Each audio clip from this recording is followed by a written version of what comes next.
well with me, Lovisha Darad.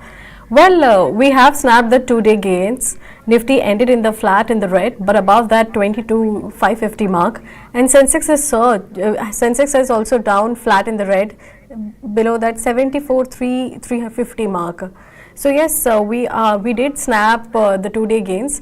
Yes, we couldn't defy the global markets like today.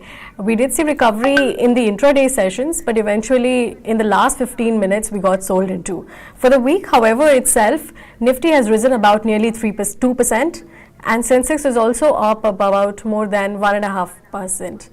Today, once again, Reliance Industries has gained after Macquarie upgraded the counter. So in just 2 days, we have seen the counter gain nearly 7%. Now, let's see some of the sectors that actually did well. Well, we can see Nifty Metal Index once again quite resilient with about nearly a percent gain. Nifty Media Index with about 2% gain. Nifty Auto Index also did well. However, what did not well for the markets is your Nifty IT Index, which sees a cut of about more than a percent at this point of time. But like I was mentioning, that Reliance Industries topping the Nifty 50 charts. Apart from that, we can see Nestle with about 1.5% gain, Bajaj Auto, Bharat Electronics seeing a gain of about 1%, Hindalco, Tata Motors also seeing a gain of about 1% each. On the other hand, if you look at the top losers on the Nifty 50, that looks like IndusInd Bank is topping the charts at this point of time. 3.5% cut coming in for IndusInd Bank. Well, it's third day straight slide for the IndusInd Bank, and the counter has already slid about 5% this week. Apart from that, we can see NTPC, Shriram Finance, some of the tech names like Infosys and HCL Tech also saw a cut of about 1.5% each. But for the week, what sectoral indices did hold well? That was your Nifty Metal Index up about 8%. Nifty PSU Bank and Nifty Pharma also did well. However, on the contrary, Bank Nifty Index, which actually performed the previous week on a very good note, has underperformed this week. To understand more, we have joining with us Aamar Deo Singh, Senior Vice President of Angelone. Amar, good afternoon. Let me see, how do you see the current market mood? Can we say that we are finally on a recovery mode? Because in the last 15 minutes, we did get sold into. On the show. So basically what we're seeing is a pullback, and the pullback has been quite, I would say, not very phenomenal, but yes, decent pullback which we have seen, and that was on expected lines because on one hand, all the major indices, they were trading at major support zones. Apart from that, all the heavyweights, like you're talking about Reliance, we've seen a sharp pullback in Reliance of almost 100 rupees from the lows. And also we've seen some very strong activity on the metal space. So what we are seeing is that there is some very strong support coming in at lower levels for Nifty. If I talk, that would be anywhere between 21,800, 22,000. That's a very strong support zone for Nifty, because if that is taken out, then we could witness a real sharp correction towards the 21,000, 21,200, 300 levels. So cracking that would mean 500, 600 points for the correction. What we are seeing globally also, global markets are also witnessing some sort of consolidation, but not any major sell-off. There were sell-offs, but again, there was a pullback on the Trump tariff statements, which have become very, very common now. Okay. Amar, you said about the Trump tariff, but from 2nd April onwards, he's indicated about reciprocal tariffs. Do you expect the volatility to increase from there on, or how do you picture it? So see, there's no doubt that Trump is going very aggressive on this tariff issue, because somewhere or the other there is this concern that other countries are charging higher tariffs to the US compared to the US charging them. So there is this tit for tat or tit for tat policy which is to come into effect from 2nd of April. But Trump will also have to bear in mind that if the tariffs are really imposed, then how does that impact the inflationary pressure in the US? Because there the cost of goods which are getting imported, they will become expensive. So somewhere or the other, how that plays out is something which Trump cannot ignore. Because on one hand, you have the tariffs which would go up, but on the second hand, if there are inflationary concerns and inflation starts kicking in at a higher level, then the US economy's growth could witness a major slowdown. So that cannot be ruled out as well. So he'll have to somewhere strike a balance between the two. So that also will be interesting as to how exactly he manages to do that. Okay, okay. Amar, let's talk about broader end of the markets. The small caps have fairly outperformed mid caps so far this week. But do you believe that this is just a temporary pullback given the sharp sell-off they've seen the past few months, or how do you picture it? Also, see across the board, be the large caps, the mid caps, or the small caps, we've witnessed in the mid caps and small caps, so we've witnessed major sell-off anywhere between 30% to 50-60% also in some cases. So I would say that it's more a factor of two things. One is that slowdown in earnings. So when's that going to pick up? That's one major question. So yes, there are expectations that maybe the first quarter could be somewhat weak, and then we could see a pullback happening or a turnaround happening in the earnings growth. So that's one I would say view which the markets are definitely having, that it could be maybe a couple of quarters. But then again the small cap, mid cap, and the large cap, they could start witnessing an uptick in the earnings growth. Also, the government spending, which the Indian government is planning in terms of the tax relief that the government has given, and also in terms of the infrastructure thrust, that also should definitely bode well for us. And lower crude prices are definitely helping us on the fiscal deficit. So these are few factors which are going to play out quite well. But yes, in the mid cap or the small cap sector, one needs to definitely be selective and should look at stocks which have at least or a companies which have a vision or an outlook at least for the next 5 to 10 years. Because believe me, there's going to be a lot of disruptions happening over the next couple of years. I would say anywhere between 2 to 5 years, and many of the companies would really struggle it out going forward. So that is one challenge which across industries we are definitely going to witness. Okay. From a sectoral perspective, that you said that the small caps could fairly outperform going ahead, but any pockets of value that you're finding from the small cap space itself?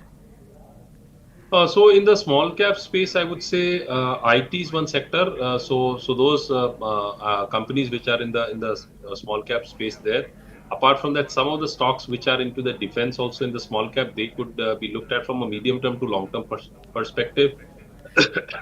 And auto ancillaries also could be looked at, those who are in the small to mid cap from a medium term to long term perspective. So these are few sectors which one can keep a close watch on. Okay, okay. Amar, you mentioned about auto ancillary. What about auto holistically? Because we saw the February sales data.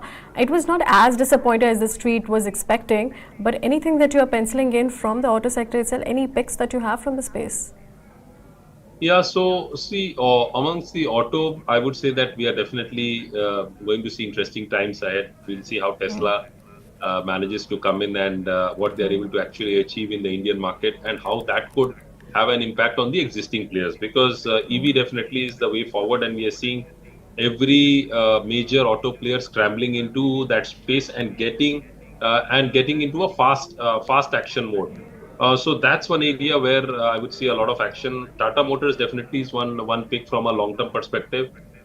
This is one stock which has corrected, which actually gave phenomenal returns to its shareholders. But then again, it corrected by almost 50%. So a stock of the likes of Tata Motors correcting from almost 1180 levels to 600. So that's roughly around 50% correction. So we are seeing the stock consolidate. So this is one stock one can look at accumulating from a medium term perspective. So at the current levels, one can look at buying with the recent low being a stop loss. So the stop loss can be somewhere on the 605 levels. And on the upside, target can be looked at from a short term perspective, 725, 730. From a longer term perspective, around 800, 850. Okay, okay. Amar, what about the cement space? Because plenty of consolidation is going on there. And recently, we also saw that Ambuja Cement adding more stake into Orient Cement. So, how are you viewing the entire cement space at this point of time? So if you look at the cement space, see, cement is something which is, I would say, cement, metals, I would say, railways, and all these ports. They're all related with the infrastructure growth, and there we've seen our GDP going down. So that is definitely impacting that's definitely impacting this sector to a certain extent. But at the same time, what is helping this sector is the real estate, which has really helped which has held quite firmly. Because what has happened that the real estate developers have learned from the mistakes of the past. Earlier, they were focusing only on HIG, but then they moved into other sectors. So that also has helped. So cement space, we could witness some pullback from the current levels because most of the stocks have corrected here as well. Okay. Amar, everyone's consensus call has been banks and financial space. Is this your take also? What would you say on certain spoil sport, like for instance, asset quality issues? Then you have unsecured lending, which is also playing a spoil sport. So on a financial sector, what is your view? See, financials, I would say definitely positive on SBI, definitely positive on ICICI Bank, definitely positive on Kotak Mahindra Bank, definitely positive on IDFC First from a longer term perspective. And as you rightly said, see what has really played the spoil sport and what definitely needs to be, I'll not say nip in the bud, because the bud has bloomed significantly into a flower, meaning that the unsecured lending part and the microfinance lending part, that needs to be really looked at, because what's happening is that the smaller quantum of loan and the interest rates which are being charged, and so that is really something which needs to be looked at very closely by the regulators as to how to ensure that the people are comparatively well placed in that segment. So that's an area, because there the percentage of NPAs could be significantly higher because that's unsecured. But at the same time, how is the recovery happening? What's the process for that? It has to be fairly balanced. So these are certain critical elements which needs to be further evaluated by the players. Okay, okay. How do you see the steel space? Because we saw that there were certain safeguard duties that came this week. So how is it going to impact the steel companies? Because this week also we saw metal plays doing well. Certain steel stall also gained some limelight. I would say, see, steel. We should be doing good, because China should be more worried on that as far as we are concerned, because in terms of the tariffs which are going to kick in, that's going to impact China to a greater extent as compared to us. And overall, we are seeing a sharp uptick in steel prices and in steel stocks. Like if you look at the Tata Steel this week, up itself, it's up by almost 10.5% post correcting. So steel stocks are witnessing some positive momentum, and those who are long, they should stay long. And for example, we could witness anywhere between 5 to 10% rally in these stocks in the short term as well. Okay, just one last question before I let you go, Amar. Any risks that we need to watch out next week going on, or any other catalyst that investors should keep in mind? Yeah, there's one caveat which I always now speak of, that India's all the negative factors have been factored in the market. So be it the FIA selling, be the slow GDP growth, be the downturn in the earnings. So all these have been factored into a very great extent. So what is really going to, if the markets are to correct, that's largely going to be some negative news flow from the US, and it could be technology related, it could be something which could be of the nature of the tariff. But having said that, I would say that's only one I would say area which is of concern, because FII selling to a certain extent has been discounted. The good thing is that despite all this selling, the India VIX continues to trade in a very narrow range and lower range. So that's a positive.